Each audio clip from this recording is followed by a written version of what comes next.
एक गांव में श्याम नाम का एक गृहस्थ रहता था। उसकी पत्नी का नाम गंगा था। उनके 2 बेटे और 2 बेटियां थी। एक छोटा सुखी परिवार था। श्याम ने अपना सब पैसा उसके बेटे और बेटियां, इनकी पढ़ाई, शादी और उनके लिए अच्छा घर बनाने में खर्च कर दिया। श्याम के बेटे और बहुएं स्वार्थी थे। माँ बाप ने इतना सब किया था, फिर भी श्याम को अपने बेटे बहू के रहमो करम पर जीना पड़ रहा था। उन दोनों को बेटों और बहुओं से ज्यादा हीनता और अपमान का बर्ताव मिलता था। अचानक एक दिन श्याम की मृत्यु हो गई। इस वजह से वो बेचारा तो इस दर्द से मुक्त हो गए, पर गंगा मात्र अकेली रह गई। गंगा ऐसे ही उदास मन स्थिति से मंदिर गई। वहां उसे उनकी बचपन की सहेली शांता मिली। उसे देखकर अच्छा लगा। गंगा का उदास चेहरा देखकर शांता ने गंगा से उसकी उदासी का कारण पूछा। गंगा ने अपने दुखी जीवन का सभी विवरण उसे बताया।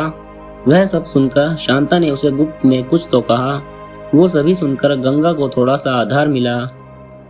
दूसरे दिन सुबह जिस प्रकार शांता एक बैग लेकर गंगा के पास गई और वो जैसे पहली बार ही मिल रही हो ऐसा बर्ताव किया। शांता ने गंगा को गले लगा लिया। गंगा ने शांता को पूछा, शांता, तुम यहाँ हमारे गांव में कब आई और किसके घर ठहरी हो? गंगा के दोनों बहू गंगा की आवाज सुनकर तुरंत अंदर से बाहर आईं। उन दोनों को देखकर शांता बोली, अरे मैं दूसरे घर पर कहाँ रहूं? हम दोनों मौसेरी बहनें हैं, तो भी सगी बहनों से ज्यादा हमारा रिश्ता अटूट है। मुझे जीजा जी गुजर गए मालूम पड़ा, इसलिए मैं तुम्हें मिलने के लिए और भेंट देने के लिए आई हूँ। पहले दिन तय किए अनुसार गंगा बोली, शांता, तुम मुझे मिलने के लिए आई, यह सुनकर बहुत अच्छा लगा, पर तुम मुझे भेंट देने के लिए कुछ लाई हो, उसका अर्थ मुझे कुछ समझ में नहीं आया। शांता जानबूझकर रोने का सुर निकालकर बोली, अरे गंगा, मुझे पता है कि आप दोनों ने तुम्हारा सभी पैसा बेटा बेटी के पढ़ाई, शादी और उनके लिए अच्छा घर बनाने के लिए खर्च कर डाले। आप दोनों ने खुद के लिए कुछ भी नहीं रखा। यह सब ठीक है, क्योंकि आपके बेटे और बहुएं सभी अच्छे हैं, इसलिए वह तुमसे प्यार से बर्ताव करते हैं, तुम्हें अच्छे से संभालते हैं, इसी का मुझे पूरा भरोसा है।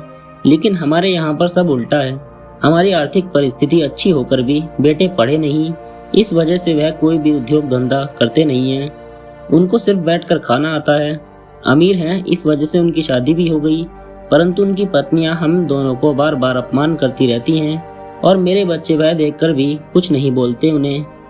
फिर शांता आंखें पोंछने का नाटक करती है और वह आगे बोली, अभी ऐसी परिस्थिति में हम दोनों को, जिनकी इच्छा भी नहीं होती और अब हमारी जिंदगी भी कितनी बची है, इसलिए मैंने तय किया कि मेरे पति का नजदीकी कोई भी नहीं है और तुम्हारे सिवाय मेरा कोई भी नहीं है, इसलिए सब पैसा बेटों को देने के बजाय तुम्हें आधे पैसे दे दूं। ऐसा विचार करके मैं मेरे पति की रजामंदी से 25 तोला वजन के 10-12 सोने के गहने और 50,000 इस बैग में लाई हूँ। इस बैग में 45,000 की नोटें हैं और 1-1 रुपए की 5,000 नाणे हैं।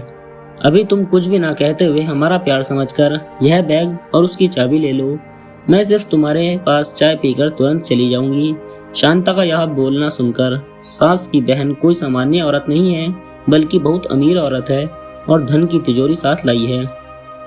ऐसा विचार करके गंगा की बड़ी बहू प्यार का नाटक करके उनको बोली कि क्या मौसी, आप इतनी जल्दी क्यों जा रही हो? अभी आए हो तो रहो हमारे घर 2-4 दिन। आपके बेटे और बहू भी नई पीढ़ी के हैं, इस वजह से आप उनके तरफ ध्यान मत दीजिए।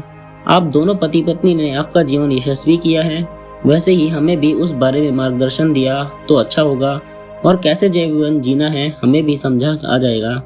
तभी शांता उससे बोली, मेरे पति के दोस्त आज प्लेन से रात को 12 बजे हमारे घर आने वाले हैं, इस वजह से मुझे जाना होगा। हर एक मनुष्य की जिंदगी में ऐसा प्रसंग आता ही आता है कि जिसकी वजह से उसकी आंखें खुलती हैं और वह मनुष्य समझदार होगा तो उसे मार्ग दिखता है। ऐसा बोलकर शांता चाय पीकर वहां से चली गई। शांता के जाने के बाद गंगा के दोनों बेटे और बहुएं उससे बहुत अच्छा बर्ताव करने लगी, बहुत प्यार और देखभाल करने लगे। गंगा खाना खाने के बाद रात को अपने रूम में जाकर दरवाजे की कुंडी लगा लेती। शांता ने दिए हुए पैसे पत्थर पर पीटकर बजाकर गिनती थी। नाड़ों का आवाज रात के समय स्पष्ट उनके बेटे और बहू को सुनाई देता था और उनका गंगा पर और ज्यादा प्यार बढ़ने लगता। ऐसा 5-6 महीने तक चलता रहा, लेकिन पैसा गिनने का काम मात्र खत्म नहीं हो रहा था और ये सिलसिला गंगा ने अपने मरने तक चालू रखा। गंगा के आखिरी 6 साल खुशियों में बीते, परंतु एक दिन अचानक गंगा की मृत्यु हो गई।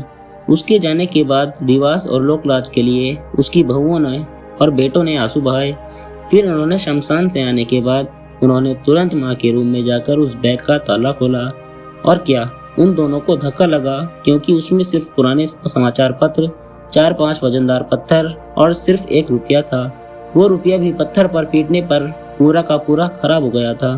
तो दोस्तों, आज की ये कहानी आपको कैसी लगी हमें कमेंट करके ज़रूर बताएं, और इसी तरह की कहानी सुनने के लिए हमारा चैनल कहानियों की लाइब्रेरी को ज़रूर सब्सक्राइब करें। फिर मिलेंगे एक और नई कहानी में। धन्यवाद।